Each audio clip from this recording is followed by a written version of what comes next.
आज मुझे आपसे हाथ मिलाना है। अपना हाथ आगे बढ़ाइए। आपको लगेगा मैं ये क्या कर रही हूँ।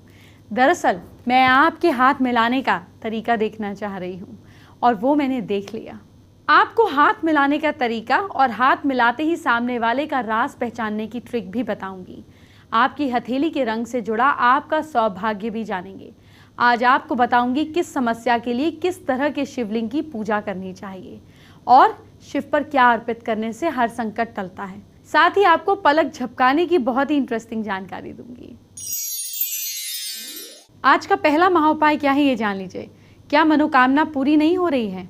आज थोड़े से सिंदूर, थोड़े से चंदन में पानी मिलाकर पेस्ट बनाइए। फिर इस पेस्ट को एक डिब्बी में रख लीजिए। एक साथ किसी भी बर्तन में थोड़ा सा सफ़ेद मक्खन रखकर मंदिर जाएं। फिर वहाँ पे जाकर मंदिर में जाकर पेस्ट से सीधे हाथ की मिडिल फिंगर, इस फिंगर से हनुमान जी की पूंछ पर तिलक लगाएं। फिर उनकी चेस्ट पर माखन को टच करें और फिर उनके मुख पर सफ़ेद माखन को इस प्रकार छुएं जैसे उन्हें खिला रहे हैं। ऐसे ये माखन घर लाकर अब सारी फैमिली मेंबर्स में बांटें। क्या आप किसी से इस तरह हैंडशेक करते हैं? आपको नॉर्मल हैंडशेक करते हैं, लेकिन कई तरह के संकेत देता है वो। आज आपको बताती हूँ किससे हाथ मिलाने से, मतलब आप जब हाथ मिलाते हैं तो किस तरीके से आप उस सामने वाले के राज को भी जान सकते हैं। ये कैसे होगा, ध्यान से सुनिए।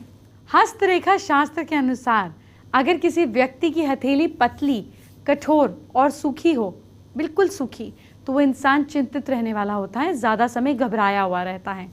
ऐसे लोग किसी भी काम को ठीक से करने में सक्षम नहीं होते हैं।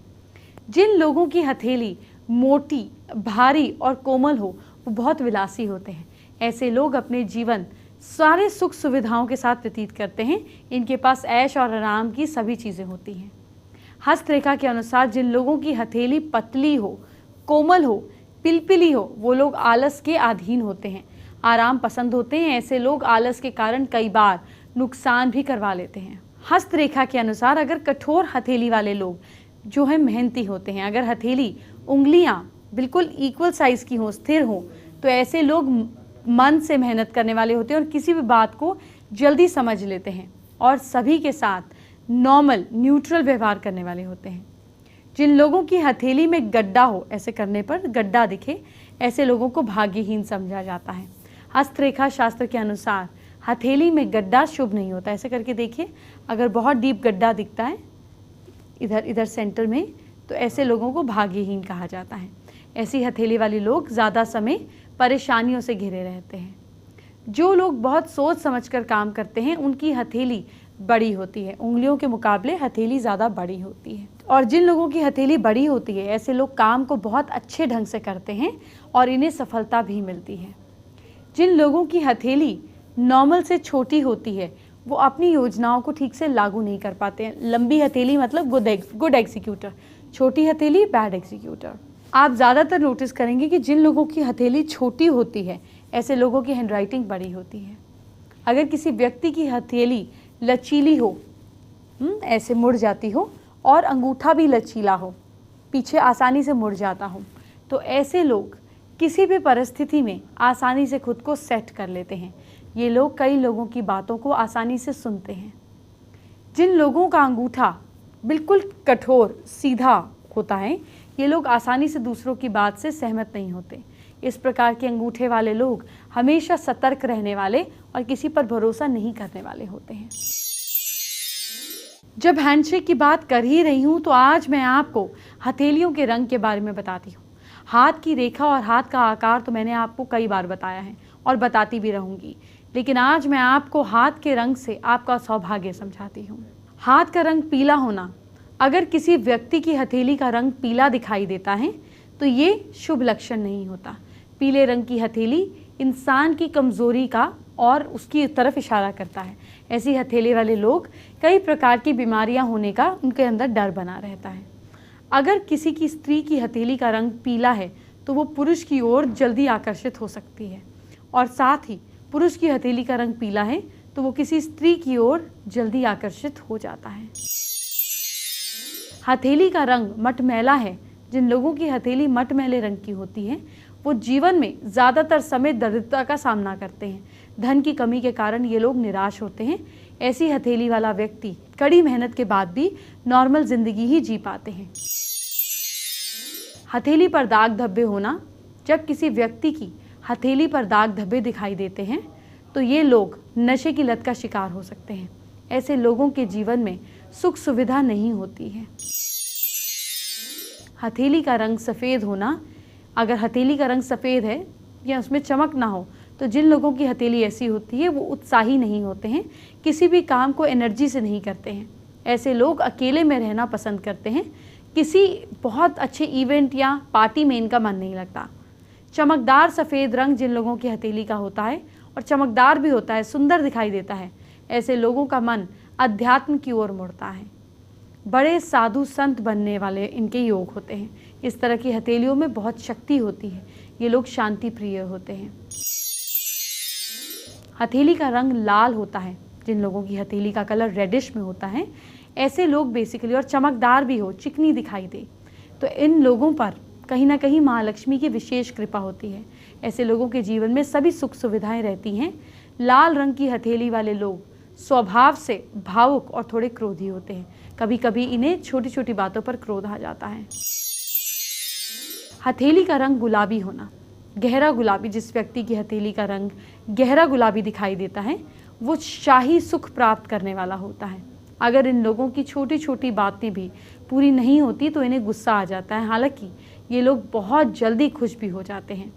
हल्की गुलाबी जिन लोगों की हथेली का रंग होता है, लाइट पिंक, जिनका लाइट पिंक दिखता है, ये लोग अच्छे स्वभाव के, पॉजिटिव विचारों वाले होते हैं। घर परिवार और समाज में अपने गुणों के कारण इनको मान सम्मान मिलता है। किसी भी कार्य को पूरे ध्यान और शांति के साथ पूर्ण करते हैं। इस प्रकार की हथेली वाले लोग हर हाल में हमेशा प्रसन्न रहते हैं।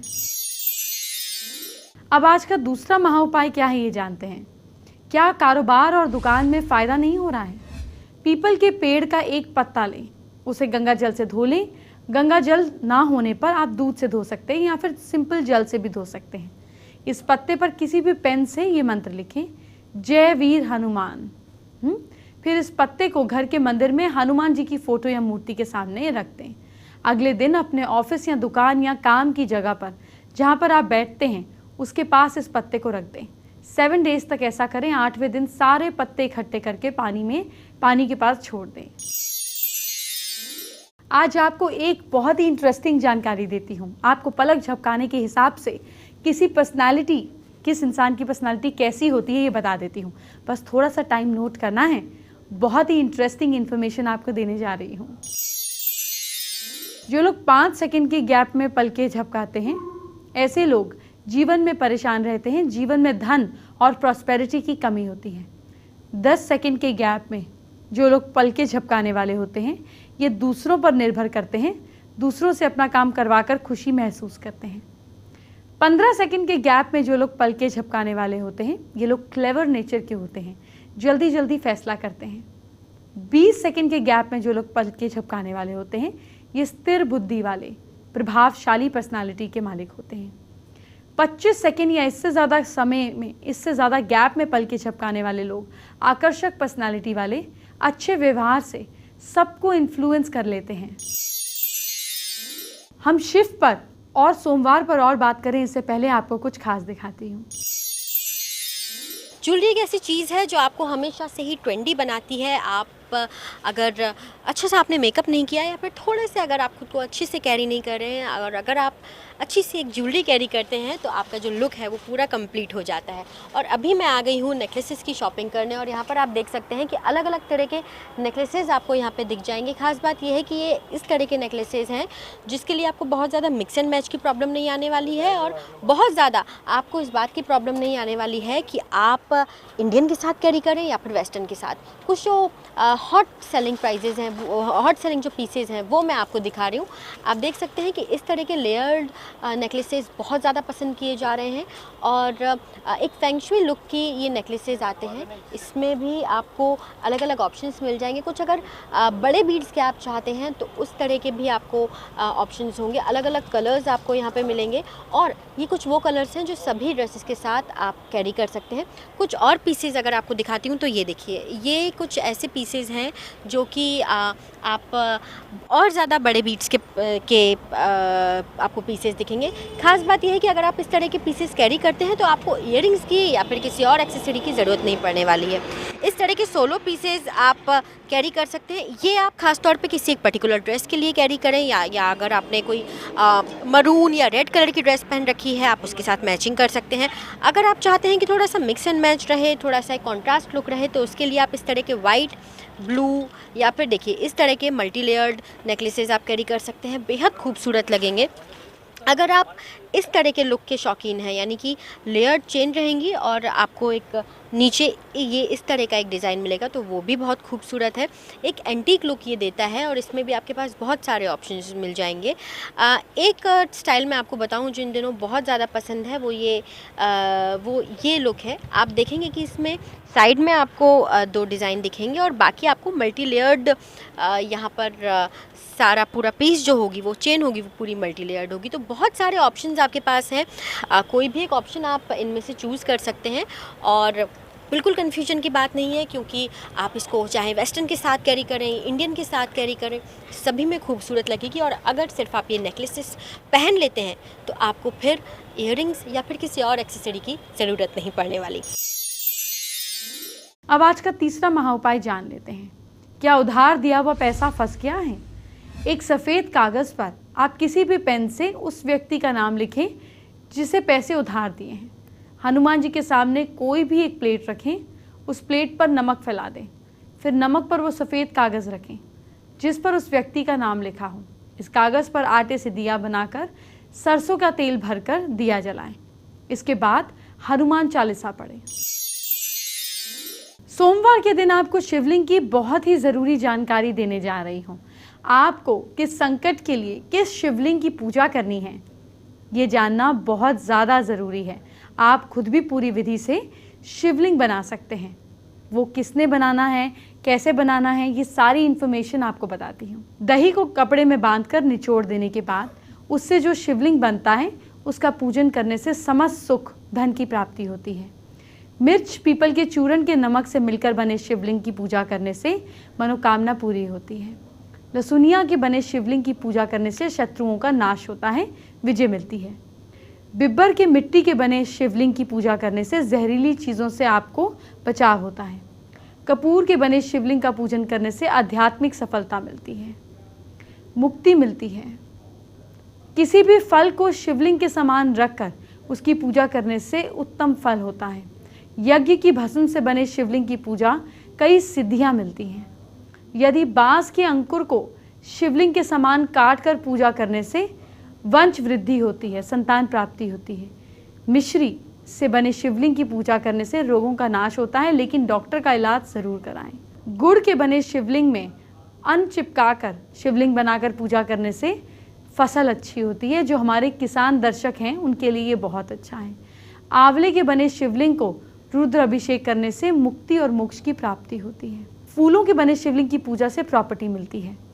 दूर्वा को शिवलिंग के आकार में गूंथकर उसकी पूजा करने से कोई अनहोनी आपको छू भी नहीं सकती।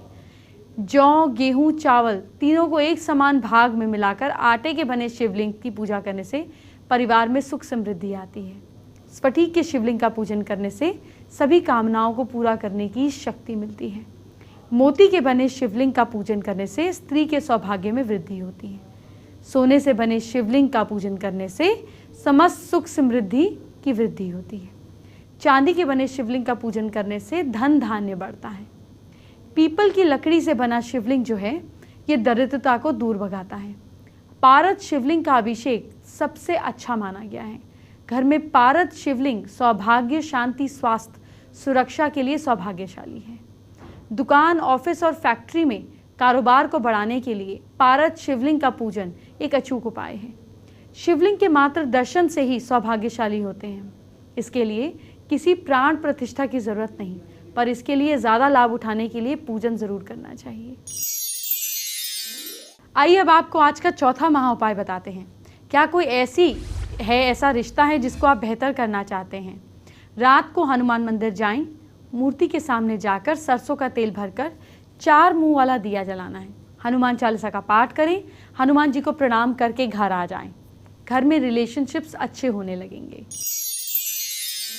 सोमवार के दिन भक्त भगवान शिव का अभिषेक करते हैं, कुछ ना कुछ अर्पित जरूर करते हैं। लेकिन क्या आपको पता है महादेव को क्या अर्पित करने से कौन सा फल मिलता है? आज मैं आपको इस संकट और संकट से बचाने के लिए क्या अर्पित करना है ये बताने जा रही हूँ। अनाज भगवान शिव को चढ़ाने से क्या फल मिलता है? भगवान शिव को चावल चढ़ाने से धन की प्राप्ति होती है, तिल चढ़ाने से पापों का नाश होता है, जौ अर्पित करने से सुखों में वृद्धि होती है, गेहूं चढ़ाने से संतान वृद्धि होती है। सभी अन्न भगवान को अर्पण करने से गरीबों में बांट देना चाहिए, 2-2 दाने चढ़ाकर गरीबों में बांट दें। भगवान शिव को कौन सा रस चढ़ाने से उसका क्या फल मिलता है? बुखार होने पर भगवान शिव को जलधारा चढ़ाने से जल्दी लाभ मिलता है। सुख और संतान की वृद्धि के लिए जलधारा द्वारा शिव की पूजा उत्तम बताई गई है। तेज दिमाग के लिए शक्कर मिश्रित दूध से भगवान शिव को अभिषेक करें। सुगंधित तेल से भगवान शिव का अभिषेक करने पर समृद्धि में वृद्धि होती है। शिवलिंग पर गन्ने का रस चढ़ाया जाए तो सभी आनंदों की प्राप्ति होती है। शिव को गंगा जल चढ़ाने से भोग और मोक्ष दोनों की प्राप्ति होती है। शहद से भगवान शिव का अभिषेक करने से सेहत अच्छी रहती है। भगवान शिव को कौन सा फूल चढ़ाया जाए तो उसका क्या फल होता है? लाल और सफ़ेद आंकड़े के फूल से भगवान शिव का पूजन करने पर मोक्ष की प्राप्ति होती है, यानी कि सल्यूशन मिलता है।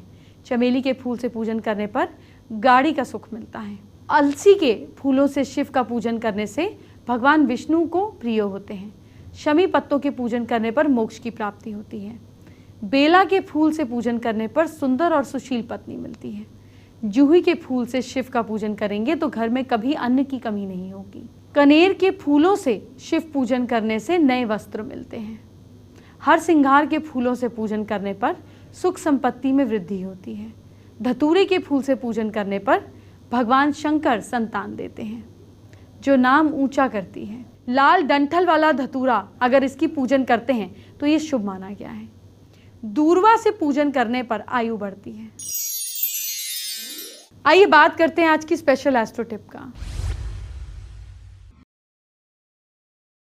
शिवजी को प्रसन्न करने का एक छोटा सा तरीका और है। अगर शिवजी के सामने बैठकर अगर आपको ऐसा सुकून भरा मंदिर मिल जाए जहां 2 से 3 मिनट बैठकर आप हाथ में कच्चा दूध लेकर ओम का 21 बार जाप करें और आपका दूध इस एरिया पे टिक जाना चाहिए, और इसके बाद ऐसे ही दोनों हाथ से शिवलिंग की अगर आप मसाज करें दूध से तो आपके हाथों की लकीरें बदलने लगती हैं, आपकी किस्मत चमकने लगती है। एंटरटेनमेंट की बात बाद में, ज़रा अपने फ्यूचर को ठीक कीजिए। हर दिन आपको एक छोटी सी टिप बताती हूँ अगले दिन करने के लिए, ताकि कल का दिन सुबह से रात तक बहुत अच्छा हो। तो सबसे पहले मेष राशि के लोग। मेष राशि के लोग, ओवर कॉन्फिडेंस से बचना है आप लोगों को। लक साथ दे रहा है आपका 59%। वृश्चिक राशि के लोग, शहद मिलाकर पानी पीजिए। किस्मत साथ दे रही है 63%। मिथुन राशि के लोग, चावल ज़्यादा ना खाएं। भाग्य साथ दे रहा है 60%। कर्क राशि के लोग, सुबह उठकर नींबू पानी पीजिए। लक सपोर्ट कर रहा है 62%।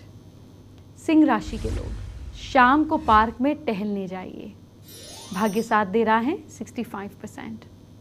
कन्या राशि के लोग, हनुमान चालीसा का पाठ करें आप। लक साथ दे रहा है आपका 72%। तुला राशि वाले लोग, अपने दोस्तों से सलाह लीजिए आप। भाग्य साथ दे रहा है आपका 68%। वृश्चिक राशि के लोग, मंदिर में सरसों का तेल का दान करें। भाग्य साथ दे रहा है 70%। धनु राशि के लोग, चींटी को आटा डालें। किस्मत साथ दे रही है 69%। मकर राशि के लोग, घर से निकलते समय माँ का आशीर्वाद लें। लक सपोर्ट कर रहा है आपको 71%। कुंभ राशि के लोग, कान के पीछे काला टीका लगाइए। भाग्य साथ दे रहा है आपका 61%। मीन राशि के लोग, गुलाब जल से चेहरा साफ कीजिए। लक सपोर्ट कर रहा है 66%। फेसबुक पे हमारे एक व्यूअर रवि राज का हमें मैसेज आया है। उनकी ट्विंस डॉटर हुई थी जिसमें से एक की डेथ हो गई। एक बहुत बीमार रहती है, उपाय जानना चाहते हैं। मैं समझ सकती हूँ आप पे क्या बीती, लेकिन प्लीज़ अपने बच्चे को लेकर नेगेटिव नहीं हो। उसके पैर में आप काला धागा 7 गांठ बांधकर हनुमान जी का नाम लेकर हर एक गांठ पर हनुमान चालीसा का पाठ कंप्लीट होने पे करें, बच्चे के पैर में बांध दें। दूसरी बात, हो सके तो उसके कान में राम रक्षा स्तोत्र सुनना चाहिए और मदर या फादर बोले, और उसके बाद हाथ में जल लेकर बच्ची को पिला दें। डॉक्टर का इलाज ज़रूर कराएं, भगवान ने चाहा तो बच्चा जल्दी ठीक होगा। आइए अब आपको आज का 5वां महाउपाय बताते हैं। जानते हैं आज का 5वां महाउपाय क्या है? क्या विघ्न बाधा दूर करना चाहते हैं? घर में किसी शांत कमरे में पूरब या उत्तर दिशा की ओर मुख करके बैठें। अपने सामने हनुमान जी की फोटो रखें और प्रार्थना करें। आंखें बंद करके हनुमान जी के रुद्र रूप को विजुअलाइज करें। इमेजिन करें कि वो सैकड़ों सूर्य की तरह चमक रहे हैं। वो समुद्र पार करके राक्षसों का नाश कर रहे हैं। वो मेरे जीवन की विघ्न बाधाओं को भी दूर कर रहे हैं। फिर मंत्र का जाप करें, ओम हरि मरकट मरकटाय स्वाहा। इसका जाप करने के बाद मंत्र का एक माला का जाप करें। फिर शांत होकर कुछ देर वहीं बैठे रहें और हनुमान जी की शक्ति को महसूस करें। विघ्न बाधाएं दूर होने लगेंगी। कल आपको पंचमुखी हनुमान के बारे में बताऊंगी। इनकी ढेर सारी चीजें बात करेंगे। आपके मंगल ग्रह को सुधारने की बात होगी। गृह प्रवेश करते हुए क्या करें इस बारे में बात होगी। आपके काम की बहुत सारी चीजें होंगी, लेकिन ये सब कल। अभी मुझे इजाजत दीजिए, अपना ख्याल रखिए। Bye bye, take care.